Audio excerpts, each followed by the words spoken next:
Hey everybody, I hope you are doing well. We are in the middle of a winter storm. I'm looking out my window right now. It's not snowing at the moment, but I know a lot more is coming. So I hope you are staying safe and warm during this winter storm. Today is also Ash Wednesday, and for those of you who have been to an Ash Wednesday service, or maybe you've seen people who have gone to an Ash Wednesday service, you know that part of the service is receiving the ashes on your forehead, oftentimes in the shape of a cross. And the reason for Ash Wednesday is it is a reflection on the fact that, and this comes out of the book of Genesis, that we are formed from the dust, and that because of sin, we will return to the dust. It's a reflection on our own mortality, the finiteness of our lives. And so on this Ash Wednesday, I want to reflect on that a minute. I want to reflect on it using an article that was written in this magazine, in the Banner. It's our denominations magazine. And actually it's this title article, Meaning in the Margins. And you can find it online. In fact, I'll link to the article below so you can read it yourself. It's a fantastic reflection on Ash Wednesday. It was written by a pastor and leader in the church named Sam Gutierrez. And he starts his article talking about how, because of advancements in science and especially advancements in astronomy and exploring the universe, we have never had a better sense of our own smallness in the scope of the universe. And he writes, for example, that it wasn't until the beginning of the 20th century that we even knew of the existence of other galaxies besides our own. And what we've discovered in the last 100 years is that it's not just a couple of other galaxies that are out there. There's 100 billion other galaxies. The universe is huge, which means that we, as individual human beings on planet Earth, are incredibly small, incredibly finite, and our lives are incredibly fleeting compared to the size of the universe and how old it is and how long everything's been around.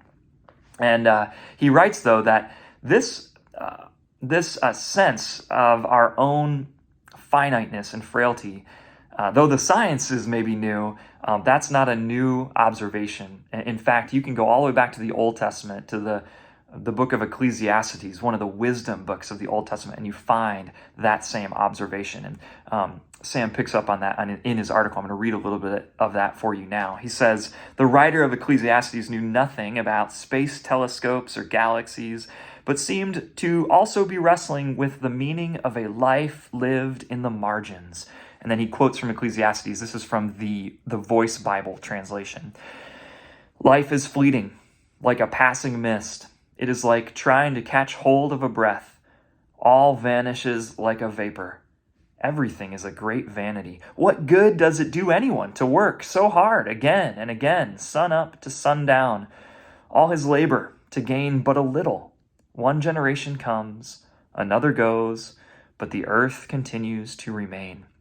And then Sam writes this. He says, if the writer of Ecclesiastes wrestled with the meaning of a life that is like a vanishing vapor, how much more do we feel the crushing weight of living a vapor-like life against the backdrop of a universe that is 13.8 billion years old? So we've never had a better sense of our own finiteness, or to use a phrase that Sam comes up with, our own dustness. And he says that without the truth of the gospel, there can only really be two responses to recognition of our own dustness. We can deny it, right? We can deny that that's the case and just kind of try to live life the best we can and just live in denial of the fact that to dust we shall return. Or we can despair of it, and we can recognize that we're frail and finite, and to dust we shall return, and it leads us to despair. But Sam writes, and he's right about this, that the scriptures show us a third way. And he writes this. He says, Scripture directs us toward an entirely different response. In fact, the secret to a meaningful and significant life lived in the margins can be deciphered in the dust of Ash Wednesday. The mark made on the forehead is not an ill-defined smudge, but an intersection of vertical and horizontal lines, a symbol of the power of the cross. Christ descended into the margins, became dust, and died for us. And then he writes this, and this is great. He says, we are beloved dust, and that changes everything. Throughout the season of Lent, we're going to spend some time in that book of Old Testament wisdom literature, the book of Ecclesiastes. And it's a bit of a hard read because it is going to point us toward our dustness again and again. But the reality of Scripture, the reality of what Lent points us toward in Good Friday and the resurrection and Easter, is that our dustness is not the end of the story.